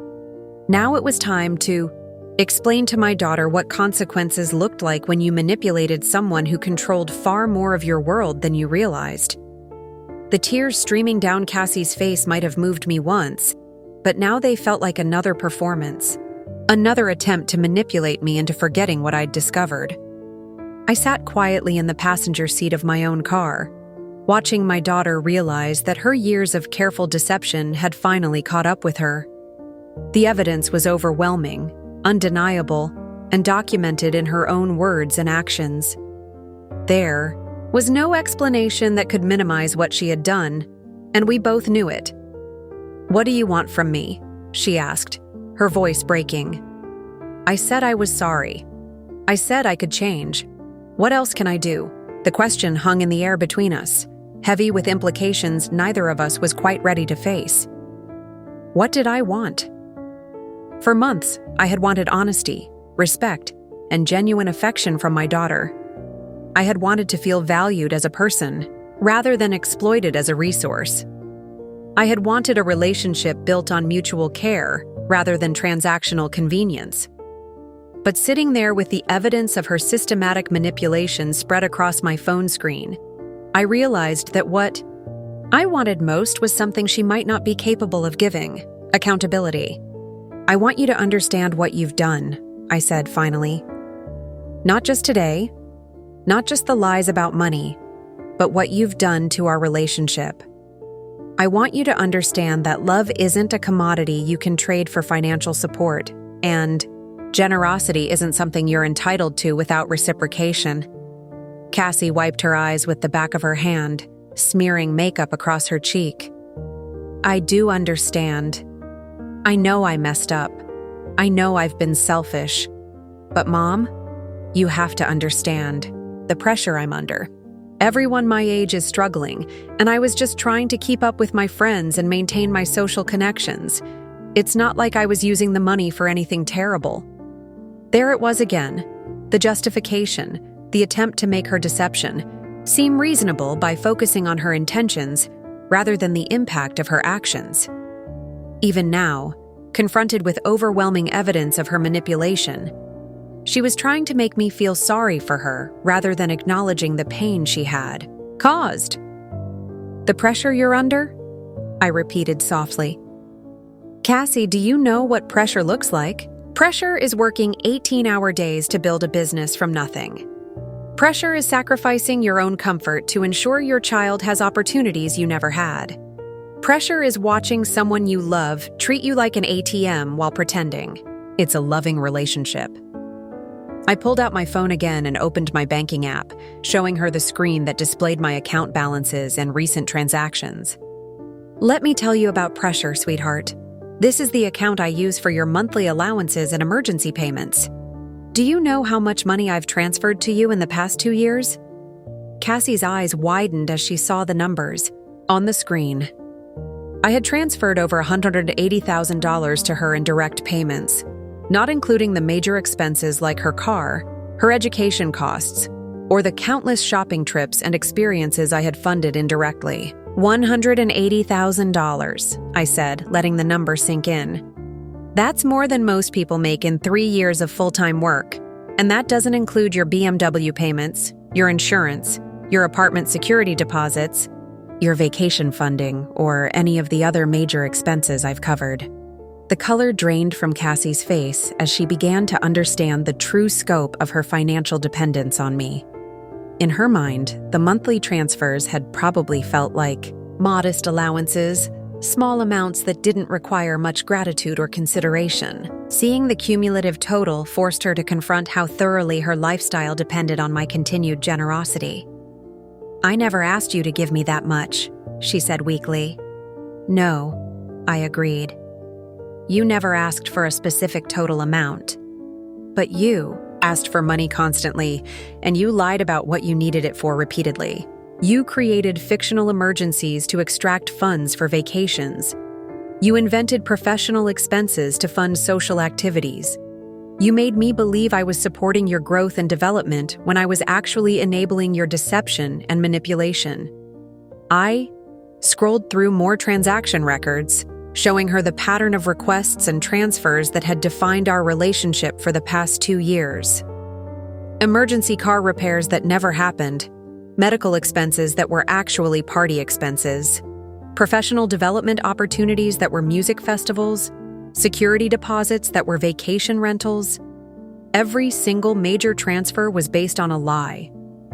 Cassie's tears were flowing freely now, but I could see calculation behind the emotion. She was trying to figure out how much trouble she was actually in and what she could do to minimize the consequences.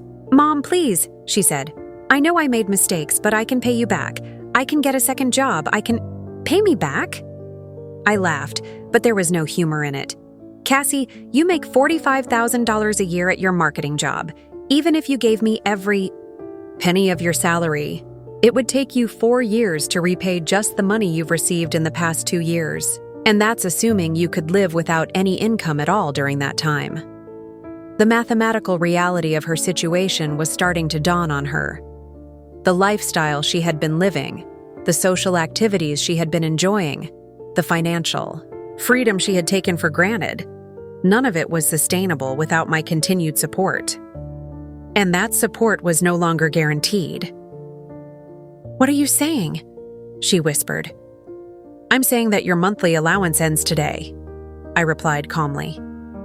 "I'm saying that the emergency funding, the special requests, the crisis interventions, all of it stops immediately. I'm saying that for the first time in your adult life, you're going to have to live within your actual means rather than the lifestyle I've been subsidizing." The panic in her eyes was immediate and intense. "You can't do that," she said. "I have bills. I have commitments. My rent alone is $2,800 a month. Without your support, I'll lose my apartment." "Then you'll need to find a more affordable apartment," I said, "or a roommate or a second job or all three. What you won't be able to do is continue living a lifestyle that costs more than you earn while treating the person funding it with contempt and manipulation." Cassie's breathing was becoming rapid and shallow as the full implications of what I was saying began to register.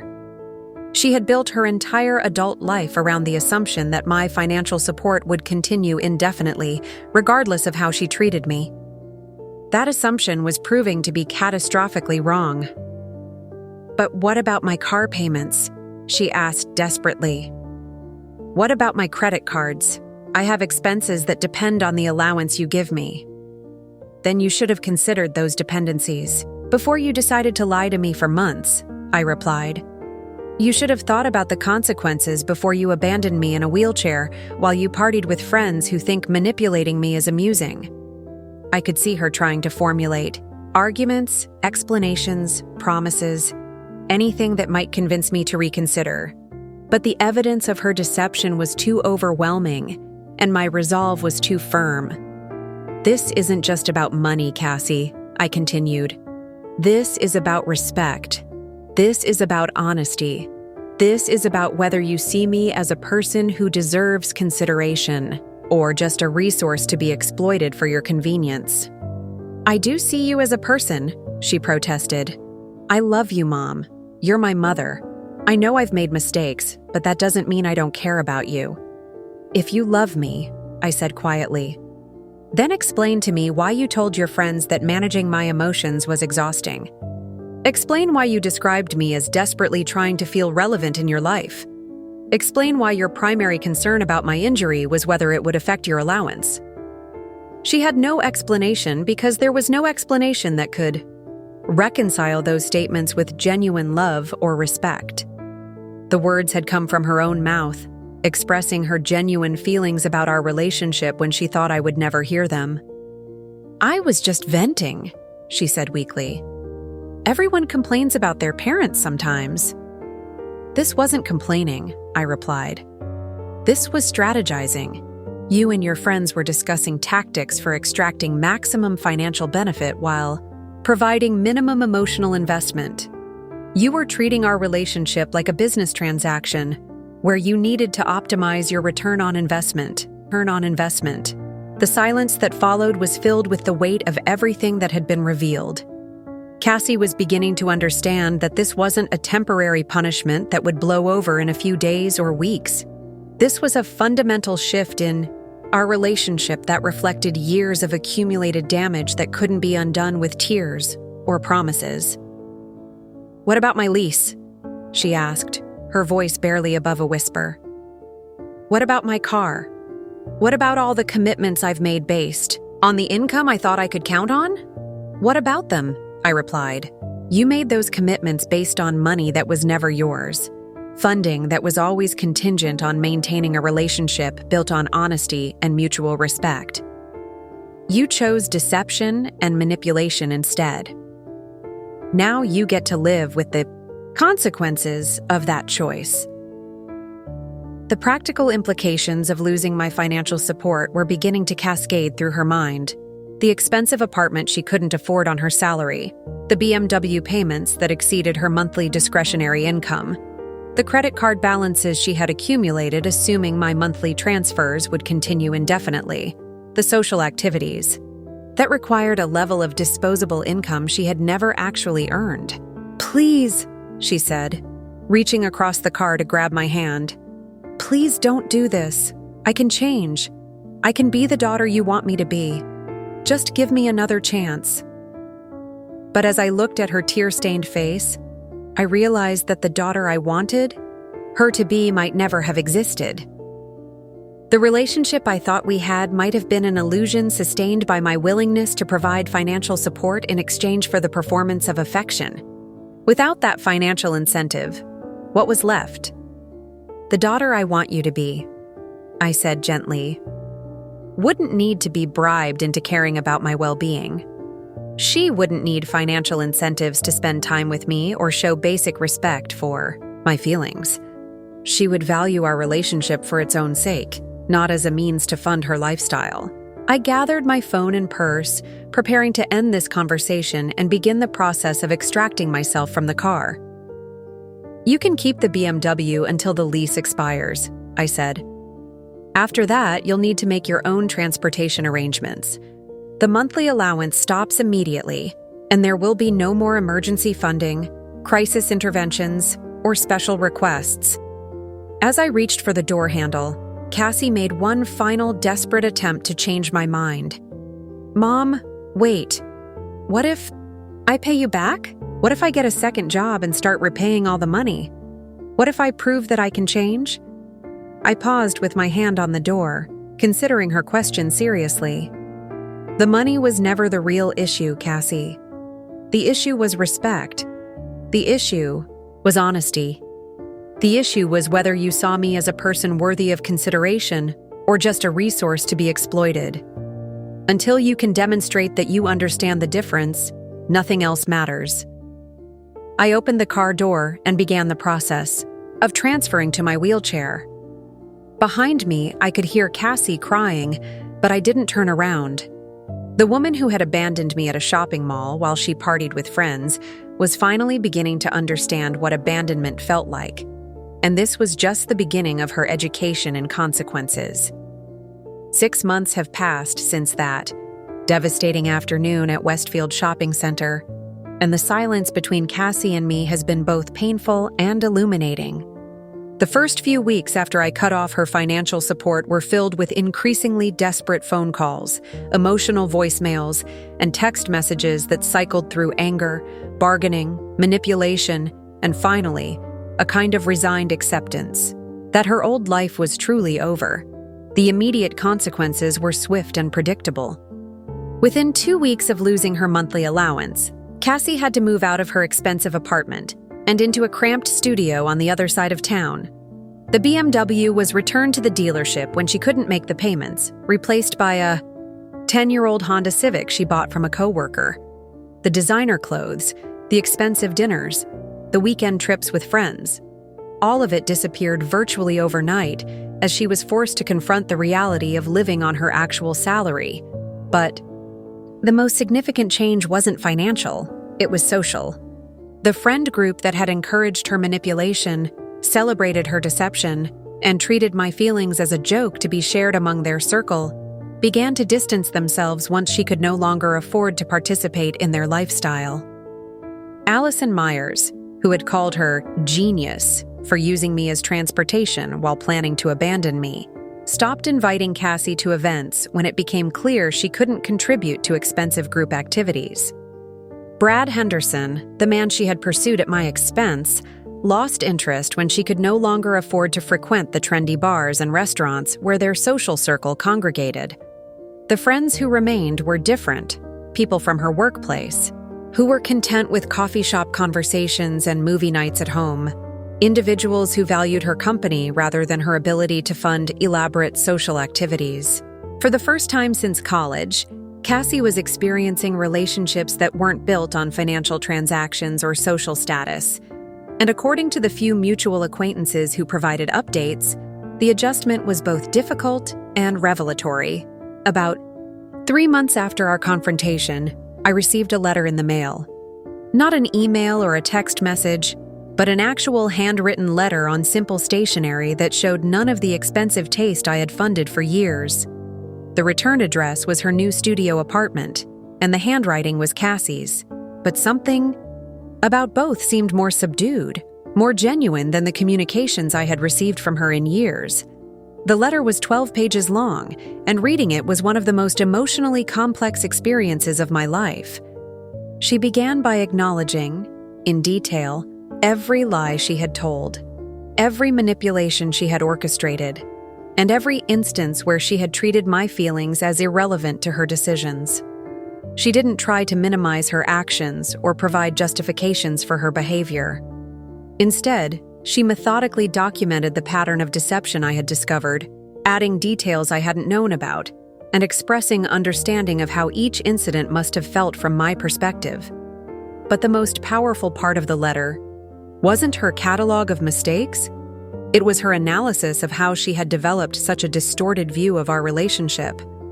She wrote about growing up watching money solve every problem, provide every opportunity, and smooth over every difficulty. She described how she had learned to see financial support as automatic rather than generous, expected rather than extraordinary. Most significantly, she acknowledged that she had never learned to value relationships that didn't provide tangible benefits, because every relationship in her life had been built on some form of transaction. "I realize now," she wrote, "that I never learned how to love someone without expecting something in return. When you gave me everything I wanted, I thought that was just what mothers did, like breathing or sleeping.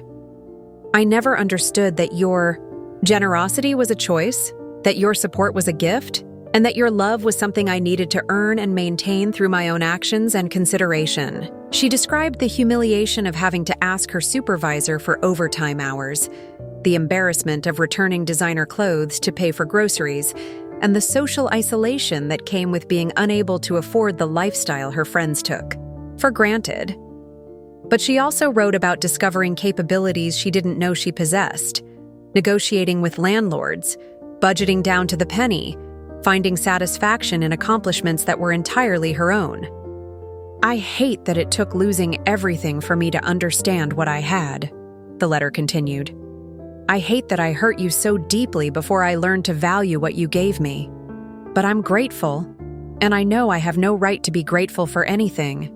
That you finally forced me to face the consequences of my choices. For the first time in my life, I'm living honestly. I'm not pretending to be more successful than I am. I'm not maintaining relationships that require me to be someone I'm not. And I'm not taking credit for achievements that were only possible because of your support. The letter concluded with something that surprised me. She didn't ask for forgiveness, and she didn't request that I reconsider my decision to cut off support. Instead, she simply expressed hope that someday, when enough time had passed and when she had demonstrated sustained change, I might be willing to rebuild our relationship on new terms that prioritized mutual respect and genuine affection over financial transactions and obligation. Reading that letter, I felt something I hadn't experienced in months. Hope. Not hope that we could return to our previous relationship. That was impossible and undesirable. But hope that perhaps there was still a person underneath the entitlement and manipulation who could learn to value relationships for their emotional, rather than financial benefits. But I didn't respond immediately. Instead, I continued with the life I had been building for myself during those months of silence from Cassie. Without the constant financial drain of supporting her lifestyle, I found myself with resources and energy I had forgotten I possessed. I expanded my real estate portfolio, acquiring 2 additional shopping centers and implementing innovative tenant management strategies I had been wanting to try for years. More importantly, I began developing relationships that were based on mutual interests and respect rather than financial dependency. I joined the board of directors for a nonprofit organization that provided business mentorship to single mothers, drawing on my own experiences to help other women build sustainable enterprises. I started dating for the first time since my husband's death, meeting a retired attorney named Parker Turner, who appreciated my intelligence and independence rather than viewing me as a source of funding for his lifestyle. I also began the process of legally restructuring my business holdings to ensure that my wealth would be protected and purposefully distributed rather than casually dispersed. I established a charitable foundation focused on supporting entrepreneurs from disadvantaged backgrounds, created scholarship funds for students pursuing business degrees, and set up trust structures that would benefit worthy causes rather than entitled individuals. The conversation with my estate planning attorney was particularly illuminating. "Mrs. Gray," he said, "you've built something remarkable here. Are you certain you want to exclude your daughter from any inheritance considerations?" "I'm not excluding her permanently," I replied.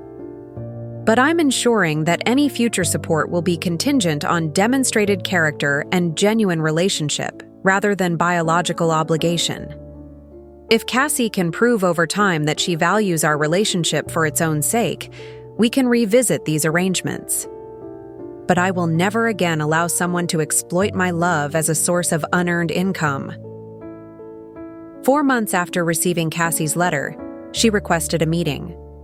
Not through a dramatic gesture or emotional manipulation, but through a simple text message asking if I would be willing to have coffee with her to discuss where things stood between us.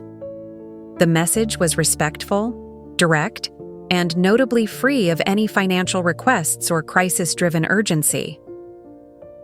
We met at a small cafe near my office, not one of the expensive restaurants where I had funded so many of our previous conversations, but a simple, comfortable place where conversation mattered more than ambiance. Cassie arrived on time, dressed modestly but professionally, and when she greeted me, there was something different about her demeanor. The entitlement was gone, replaced by what appeared to be genuine nervousness about how I would receive her. "Thank you for agreeing to see me," she said as we settled into our table. "I wasn't sure you would." "I wasn't sure I would either," I replied honestly. "What changed your mind about reaching out?" She paused, clearly choosing her words carefully. "I wanted to tell you about some changes in my life, and I wanted to hear about yours. Not because I'm hoping for anything specific, but because I miss knowing what's happening with you." Over the next 2 hours, she told me about her new job. AI promotion she had earned through her own performance rather than connections I had provided. She described her small apartment with pride rather than embarrassment, explaining how she had learned to cook, budget, and find satisfaction in simple pleasures she had previously dismissed as insufficient. Most significantly, she talked about the therapy she had begun attending to understand why she had developed such a transactional approach to relationships. "I've been working with someone who specializes in family dynamics and financial enmeshment," she explained. "She's helped me understand that what I thought was normal behavior was actually a form of emotional abuse, not abuse that you inflicted on me, but abuse that I inflicted on you by treating your love as something I was entitled to exploit." When she asked about my life, I shared some of my business developments and personal growth, but I was careful to avoid any details that might trigger old patterns of financial expectation. She listened with what appeared to be genuine interest, asking thoughtful questions and expressing pride in my achievements without any hint of calculation about how they might benefit her. As our conversation wound down, I found myself cautiously optimistic about the possibility of rebuilding some form of relationship with my daughter. But I also knew that one positive conversation couldn't erase years of manipulation and betrayal. "Cassie," I said as we prepared to leave, "I appreciate the changes you've described, and I'm glad you're finding healthier ways to approach relationships. But I need you to understand that any future relationship between us will be built very slowly and will depend on consistent demonstration of the respect and honesty that was missing before." "I understand," she replied. "I don't expect to earn back your trust quickly, and I don't expect our relationship to ever be what it was before. Honestly, I don't want it to be what it was before, because what it was before wasn't healthy for either of us." 6 months later, as I write this account of what happened between us, Cassie and I meet for coffee once a month. She has never asked me for money, never hinted at financial difficulties that might require my intervention, and never suggested that my support would be welcome or expected. Instead, she shares updates about her life, asks about mine, and slowly demonstrates that she can value our relationship for its emotional rather than financial benefits. The process of rebuilding trust is delicate and ongoing. Some conversations feel natural and warm, reminiscent of the mother-daughter relationship I had always hoped we could have. Others feel strained and careful, weighted with the knowledge of what was lost and the uncertainty of what might be recovered. But what gives me hope is that Cassie seems to understand something now that she didn't understand before. Love cannot be purchased, respect cannot be demanded, and relationships that are worth having are built on mutual care rather than mutual benefit. She learned that lesson the hard way, through consequences that fundamentally altered her life and forced her to confront the impact of her choices. To anyone reading this who recognizes patterns of financial manipulation or emotional exploitation in their own relationships, I want you to understand that setting boundaries isn't cruel, it's necessary. Enabling someone to treat you poorly doesn't help them become a better person. It helps them become more skilled at exploitation. The woman who abandoned me in that wheelchair at Westfield Shopping Center was someone I had created through years of unconditional financial support without corresponding emotional accountability. The woman I meet for coffee once a month is someone who had to learn the hard way that relationships require reciprocity, respect, and genuine care to survive. Our story isn't finished yet. I don't know if we'll ever fully repair what was damaged, or if we'll create something entirely new instead. But I do know that any relationship we build going forward will be based on honesty, mutual respect, and the understanding that love is a choice we make for each other every day, not a commodity we trade for convenience. And sometimes, the greatest gift you can give someone is the opportunity to discover who they become when they can no longer take you for granted. Up next, you've got 2 more standout stories right on your screen. If this one hit the mark, you won't want to pass these up. Just click and check them out. And don't forget to subscribe and turn on the notification bell so you don't miss any upload from us.